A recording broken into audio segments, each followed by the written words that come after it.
अस्सलाम वालेकुम। Lecture number 2 basic HTML। पिछले लेक्चर में हमने HTML का इंट्रोडक्शन देखा था और आज के इस लेक्चर से हम अपनी पहली प्रोग्रामिंग का आगाज़ कर रहे हैं। तो सबसे पहले हम एक फ़ोल्डर क्रिएट कर लेंगे डेस्कटॉप पे। इसको आप कोई भी नाम दे सकते हैं, मैं इसे अल्फ़ा का नाम दे रहा हूँ। हम अपनी तमाम फाइलें इसी के अंदर सेव रखेंगे ताकि हमें कहीं और ढूंढने की ज़रूरत ना पड़े। तो इसके अंदर मैं एक तस्वीर भी सेव कर लेता हूँ, वो हम डेस्कटॉप पे फिर आगे प्रोग्रामिंग में काम आएगी। तो प्रोग्रामिंग स्टार्ट करने के लिए सबसे पहले नोटपैड ओपन कर लें। तो उसके लिए स्टार्ट पे क्लिक करें। यहाँ पे आपके सामने नोटपैड आ जाएगा। अगर यहाँ नहीं आ रहा तो आप यहाँ से सर्च कर सकते हैं। तो स्टार्ट करते हैं।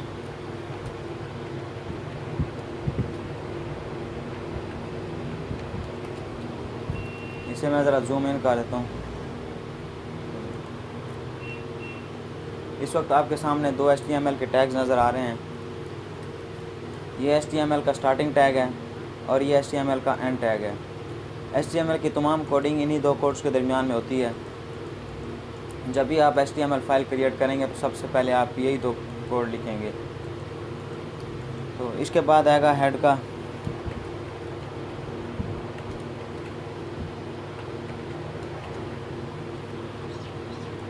हेड के अंदर हम जावास्क्रिप्ट के कोड भी लिखते हैं, CSS के भी लिखते हैं, लेकिन अभी हम HTML कर रहे हैं तो इसलिए हम HTML का कोड ही लिखेंगे। HTML का इसमें आता है एक टाइटल का।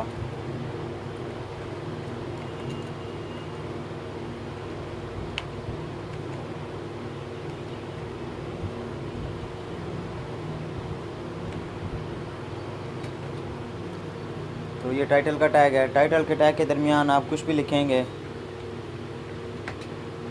मैं अपना नाम लिख रहा हूँ। ये आपको शो होगा जहाँ पे न्यू टैब शो हो रहा है, इसी तरह इस जगह पे वेब ब्राउज़र में जिस तरह आप कोई भी वेबसाइट ओपन करते हैं तो सबसे ऊपर टैब के ऊपर लिखा हुआ होता है फेसबुक, ट्विटर वगैरह जो भी वेबसाइट ओपन हो उसी का नाम लिखा होता है। तो ये चीज़ वहीं शो होती है। टाइटल के अंदर हमने MSI लिख लिया। और एक बात याद रखनी है कि आपने जब भी कोई टैग लगाना है उसको क्लोज़ लाजमी करना है। कहाँ तक उसने फैच करना है डेटा वहाँ तक उसको क्लोज़ लाजमी करना है। तो टाइटल का मैंने लगाया, टाइटल को क्लोज़ किया। अब इसके बाद इसका एक और टैग है बॉडी का।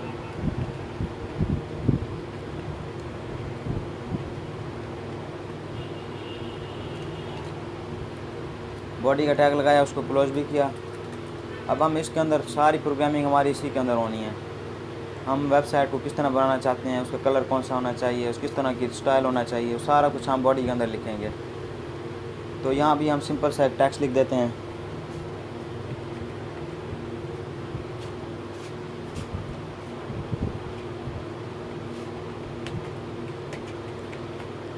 ये सिंपल सा टेक्स्ट है। अब हम इसको सेव कर लेते हैं। सेव करने के लिए आप फाइल पे क्लिक करें, यहाँ सेव का ऑप्शन होगा। इसके अलावा आप Ctrl+S प्रेस करके भी सेव कर सकते हैं इसको। मैं Ctrl+S प्रेस कर रहा हूँ, ये आ गया।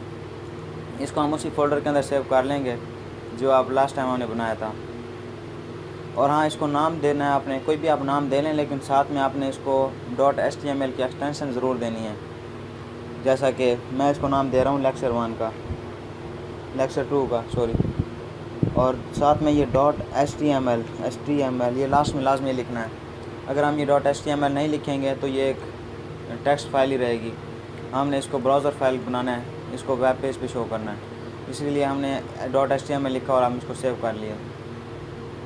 अब इसको चेक कर लेते हैं। ये अल्फ़ा की सॉरी सेव नहीं हो सकी, वो बाइट सेव हो गई। हम इसको इसमें लेके आते हैं अल्फ़ा में। देख रहे हैं लेक्चर 2 की फ़ाइल अब ये क्रोम ब्राउज़र में ओपन हो रही है। ये इस वजह से क्रोम में हो रही है, हमने .html की एक्सटेंशन लगाई थी। अब इसको ओपन करते हैं। अब देख रहे हैं ये सिंपल टेक्स्ट आ रहा है और ऊपर मेरा नाम आ रहा है मसीद। ये ना मसीद हमने लिखा था टाइटल में, ये वही आ रहा है। और टेक्स्ट हमने बॉडी में लिखा था, वो आ रहा है।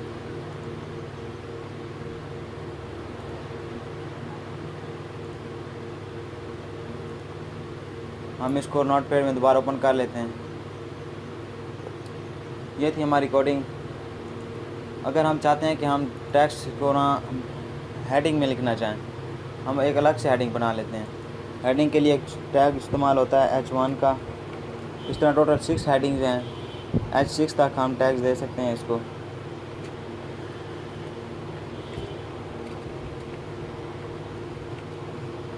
ये H1 को मैंने क्रॉस किया, टेक्स्ट लिख दिया। इसको सेव कर लेते हैं, Ctrl+S प्रेस किया तो ये उसी की जगह सेव हो गई है।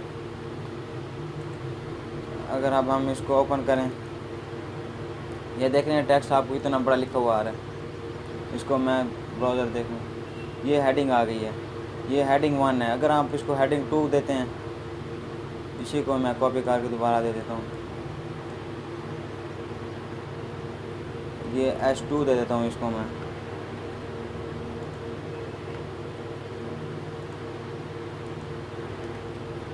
Ctrl+S कर दिया तो अब आप देख रहे हैं ये बड़ी हेडिंग आ रही है, छोटी आ रही है। ये H1 की हेडिंग है, ये H2 हेडिंग है। इसी तरह आप H6 तक हेडिंग दे सकते हैं। इसके अलावा अगर आप चाहें तो इसको आप सेंटर में भी कर सकते हैं। ये इस वक्त शो हो रहा है साइड पे, हम इसको सेंटर में करते हैं। सेंटर में करने के लिए आपको एक टैग इस्तेमाल करना होगा सेंटर का।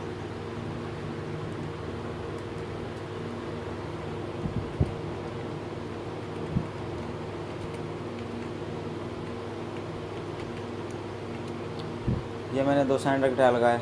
सॉरी, इसको मैं यहाँ से कट कर देता हूँ और यहाँ पे पेस्ट कर देता हूँ। अब ये सेंटर के 2 टैग्स के दरमियान जो भी चीज़ होगी वो सेंटर में ही शो होगी। अब हम इसको सेव कर लेते हैं। ये आपके सामने सेंटर में आ गया टेक्स्ट। तो अब हम तस्वीर लगाना आपको सिखा देते हैं, इमेज कैसे लगाई जाती है। बल्कि इमेज से पहले आपको एक और चीज़ बता दूं कि जिस तरह टेक्स्ट, सिंपल टेक्स्ट लिखा हुआ है, इसको हम डबल कर दिया। हम चाहते हैं कि यहाँ से आगे नेक्स्ट लाइन में आए। अब हम इसको सेव कर लेते हैं। आप देख रहे हैं एक ही लाइन में आ रहा है, वो नेक्स्ट लाइन में नहीं आ रहा। नेक्स्ट लाइन में लाने के लिए हमें इंटर नहीं प्रेस करना होता। आप जब तक ब्रेक इसको नहीं करेंगे ये एक ही लाइन में लिखता जाएगा। हम इसको ब्रेक करने के लिए टैग यूज़ होता है BR का, BR। ये मैंने टैग यूज़ किया, इसको अब मैं सेव करूँगा। अब ये नेक्स्ट लाइन में चला जाएगा। आप देख रहे हैं वो नेक्स्ट लाइन में आ गया। अगर हम इसी BR को कॉपी करके यहाँ पे पेस्ट कर देता हूँ, इसके बाद यहाँ से लाइन ब्रेक हो जाएगी, ये नेक्स्ट लाइन में आ जाएगा। ये देख रहे हैं आप। इसमें आप जितने मर्जी स्पेस दे दें, आपको कोई, आपकी कोडिंग में कोई फ़र्क नहीं पड़ेगा। यहाँ पे मैंने स्पेस आपको सिर्फ समझाने के लिए दिए हैं। आप सिर्फ एक ही लाइन में सारी कोडिंग लिख दें तब भी आपका कोड सही होगा। तो ये सेव हो गया। अब हम चाहते हैं कि हम कोई तस्वीर यहाँ पे पेस्ट करें। सेंटर में ही चाहते हैं कि सेंटर में आ जाए।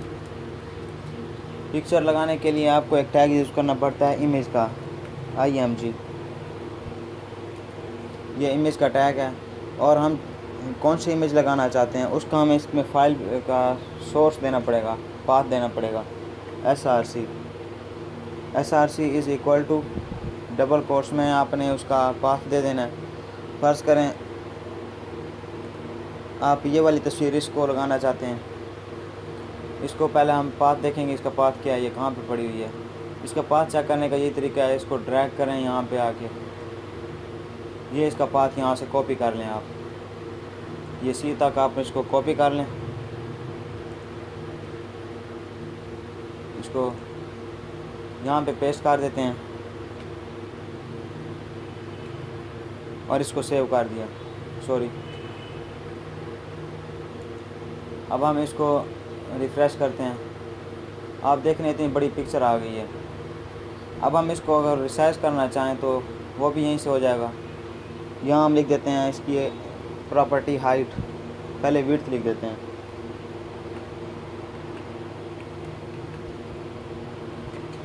फिर हाइट भी।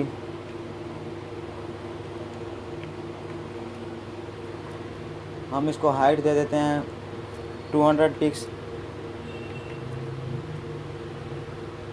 और विड्थ भी 200 पिक्स ही दे देते हैं।